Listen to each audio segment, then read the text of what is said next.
In the winter of 1943, the British Admiralty believed it had won the war beneath the Atlantic. The wolfpacks that had terrorized Allied shipping for 4 years were broken, driven from the convoy routes by a combination of radar, long-range aircraft, and improved tactics.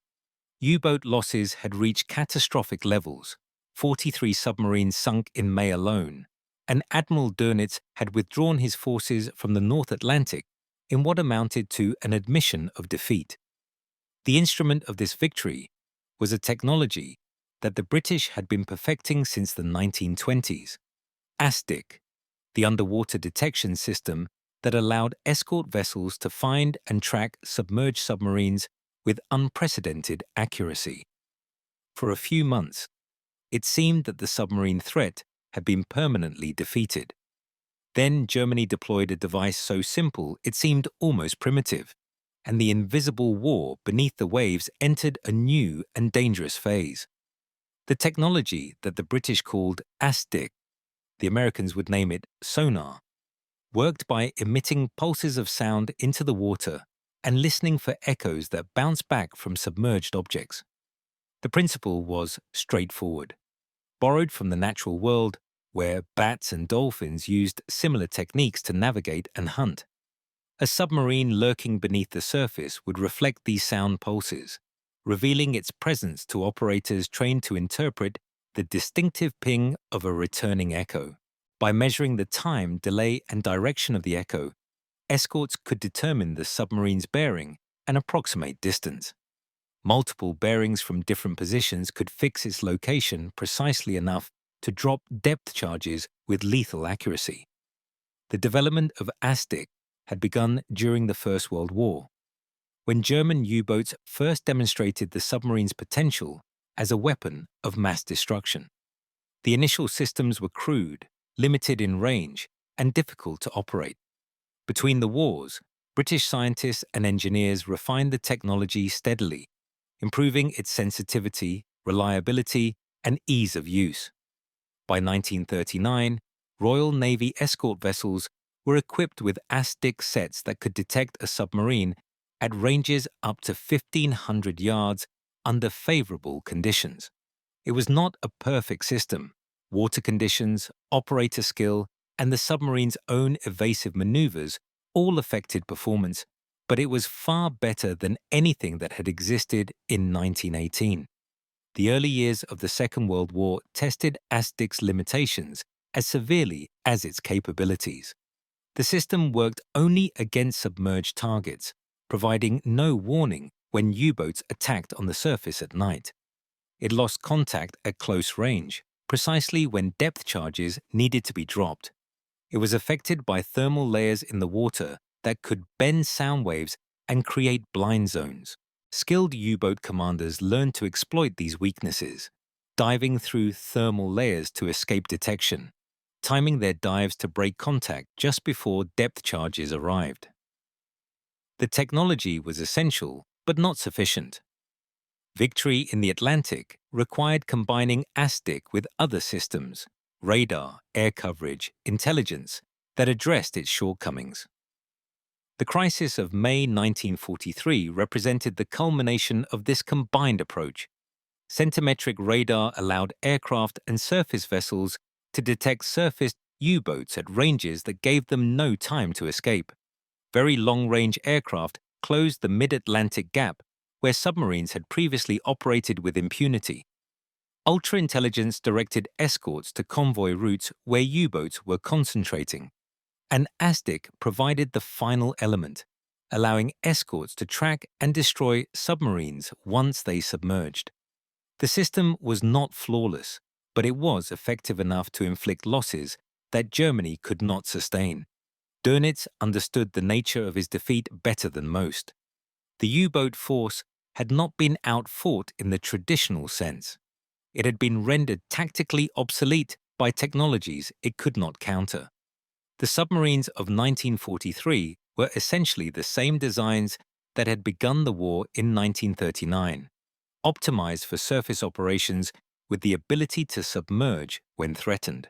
They spent most of their patrol time on the surface, where their diesel engines could propel them at speeds that allowed them to overtake convoys and position for attack. Submersion was a defensive measure, a way to escape detection and attack, not a mode of sustained operations. The combination of radar and aircraft had made surface operations suicidal. Without the ability to operate on the surface, the U-boats could not function. The solution that German engineers developed was not a new invention, but an adaptation of an existing technology. The Schnorkel, the name came from the German word for snore, describing the sound the device made, was a retractable tube that allowed a submarine to run its diesel engines while remaining at periscope depth. Air was drawn in through the tube. Exhaust was vented through a separate channel. The submarine could recharge its batteries, refresh its atmosphere, and maintain propulsion without exposing more than a few feet of pipe above the surface. Radar, which needed a substantial target to produce a reliable return, would struggle to detect such a minimal signature. The concept was not German in origin.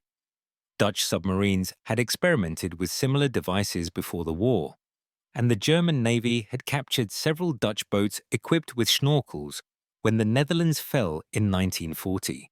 The technology had been studied and set aside, considered unnecessary when U-boats could operate freely on the surface. The disasters of 1943 changed that calculation entirely. Suddenly, any device that allowed submarines to avoid surfacing became not a convenience, but a survival necessity. The engineering challenges of making the Schnorkel operational were substantial.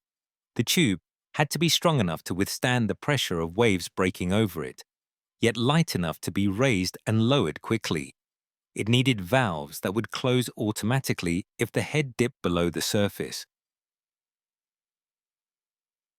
preventing water from flooding the engine room.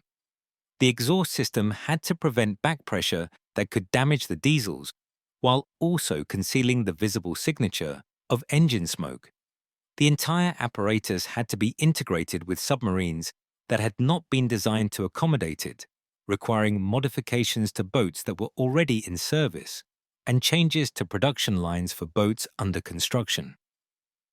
The first Schnorkel-equipped U-boats entered service in early 1944, and their impact was immediate and troubling to Allied commanders. Submarines that had previously been detected and attacked on the surface were now invisible to radar for extended periods. Aircraft that had dominated the Bay of Biscay, the transit route between German bases and the Atlantic hunting grounds, found themselves patrolling empty seas. The kill rate against U-boats, which had reached decisive levels in 1943, began to decline. The Germans were adapting, and the adaptation was working. For the crews of Schnorkel-equipped submarines, the experience was a mixture of relief and misery. Relief because they were no longer being bombed every time they surfaced to charge batteries. Misery because Schnorkel operations were physically brutal in ways that surface running had never been. The submarine's interior became a closed environment for days at a time, with no fresh air except what the diesels left behind. Carbon dioxide levels rose as the crew exhaled. Oxygen levels fell as the diesels consumed it. Men developed headaches, nausea, and the slow cognitive impairment that comes from breathing degraded atmosphere. The diesels themselves, running in a confined space with minimal ventilation, filled compartments with fumes that added carbon monoxide to the toxic mix. The head valve problem was particularly vicious. When the Schnorkel head dipped below the surface, whether from waves, submarine motion, or operator error, the valve closed automatically to prevent flooding. But the diesels continued to run for a few seconds, consuming the air inside the submarine with terrifying speed. Crew members experienced the sensation of their eardrums being sucked inward as the pressure dropped. Some suffered ruptured blood vessels. Others experienced blackouts. The diesel would eventually stall, the pressure would equalize, and operations would resume. But the experience left psychological scars that accumulated over patrols lasting weeks. Navigation under Schnorkel was another challenge. The submarine could not use its periscope continuously, while snorkeling, as the wake from two tubes rather than one, would be more detectable. Dead reckoning, estimating position based on course, speed, and time, was the primary method. But currents, navigation errors, and the inherent imprecision of the technique meant that submarines often had only approximate knowledge of their location. Attacks required rising to periscope depth to identify and track targets, exposing the boat to the radar detection that the Schnorkel was designed to avoid. The tactical flexibility that had made the wolfpacks effective was severely constrained. Despite these limitations, the Schnorkel represented a genuine threat to Allied control of the Atlantic. The mathematics of detection had shifted in Germany's favor. A surfaced U-boat presented a radar target several meters high and dozens of meters long. A Schnorkel head was perhaps a meter across and extended less than 2 meters above the surface.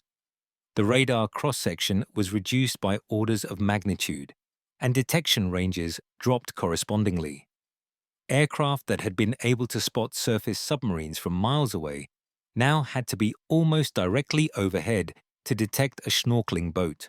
The margin of safety that had protected convoys in late 1943 was eroding. The British response to the Schnorkel threat was characteristically methodical. Scientists at the Admiralty research establishments began studying ways to detect the devices, focusing on signatures that the Schnorkel could not conceal.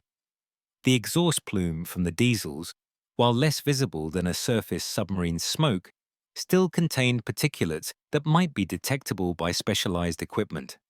The wake created by the Schnorkel head, though small, might produce distinctive patterns that radar could learn to recognize.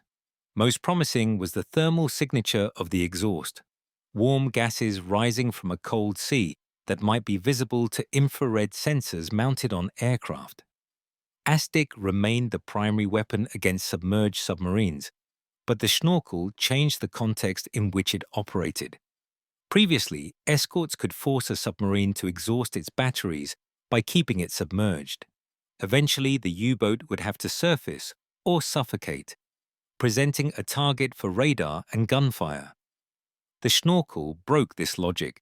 A submarine could remain at periscope depth indefinitely, recharging batteries while moving slowly toward or away from a convoy.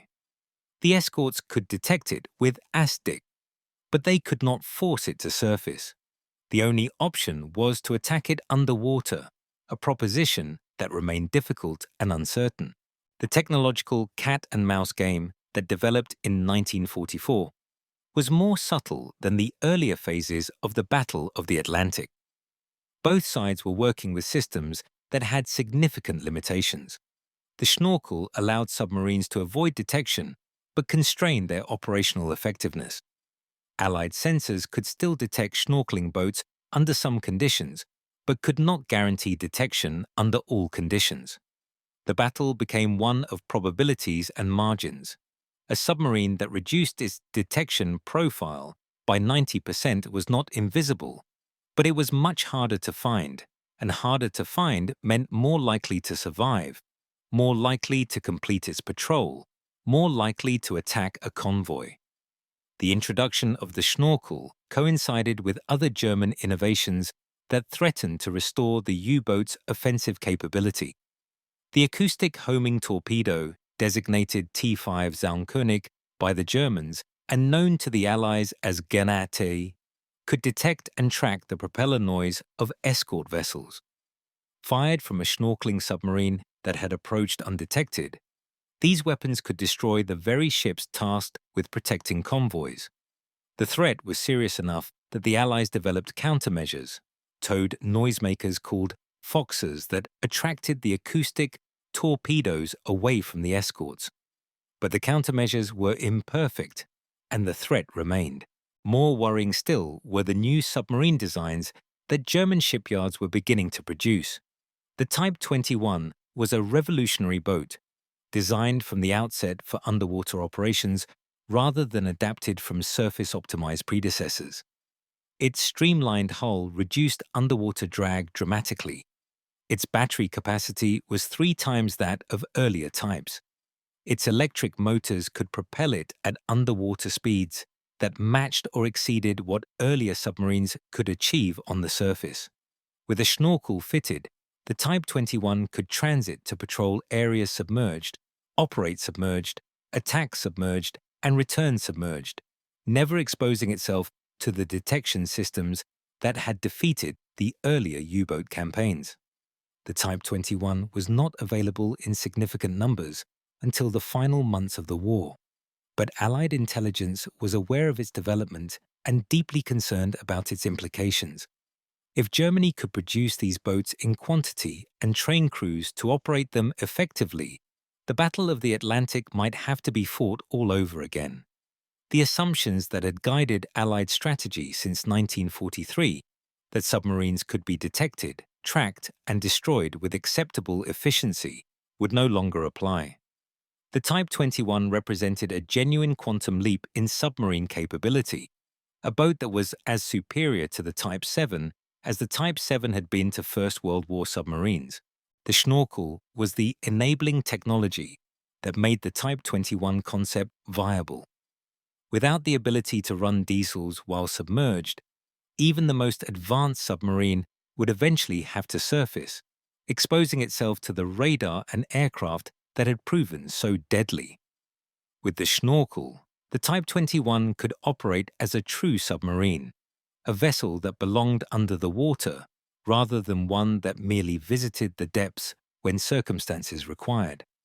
The combination of advanced hull design, extended battery capacity, and Schnorkel capability created something genuinely new, a submarine that could outrun surface escorts while submerged, that could remain underwater for days at a time without degradation of combat capability, that could approach convoys with near impunity and attack with weapons that the escorts struggled to counter. The Allied response to these developments was shaped by a combination of technological effort and strategic reality. The war was clearly entering its final phase by late 1944, with Allied armies advancing through France and Soviet forces pushing westward through Poland. The submarine threat, while serious, was unlikely to reverse the war's outcome, even if German innovations proved successful. The goal was to contain the U-boat campaign, to prevent it from inflicting unacceptable losses during the war's remaining months, rather than to achieve the decisive victory that had seemed possible in 1943. This defensive posture shaped tactical decisions. Convoy escorts were reinforced and improved, with newer vessels carrying more sophisticated sensors and weapons. Aircraft patrols were intensified, particularly in areas where snorkeling submarines were known to operate. Intelligence efforts focused on tracking U-boat production and movements, providing warning when new boats were entering service and directing forces to intercept them. The goal was to make the Atlantic too dangerous for submarines to operate effectively, even if complete elimination of the threat was no longer possible. The Schnorkel-equipped U-boats that operated in the final year of the war achieved less than German planners had hoped, but more than Allied commanders found comfortable. Losses among convoys increased slightly compared to the low point of late 1943, though they remained far below the catastrophic levels of 1942. More troubling was the return of psychological pressure on merchant sailors and naval crews who had believed the worst was over. The knowledge that submarines were again operating in waters thought to be cleared created stress that affected morale throughout the convoy system. The experience of Allied escorts hunting snorkeling submarines was frustrating in ways that the earlier campaign had not been. Detection was possible, but inconsistent. Asdic contacts that would previously have been pursued with confidence now had to be evaluated more cautiously. Was the submarine truly detected? Or was the operator interpreting noise as signal? Attacks that seemed to hit their targets often produced no confirmation of destruction. Submarines that should have been damaged or sunk reappeared on later patrols, their schnorkels allowing them to survive damage that would have been fatal to their predecessors. The certainty that had characterized the triumphant months of 1943 gave way to a grinding uncertainty that wore on crews and commanders alike. The Royal Navy's anti-submarine warfare establishment worked continuously on improvements to detection and attack systems. Better Asdic sets with improved resolution and range entered service.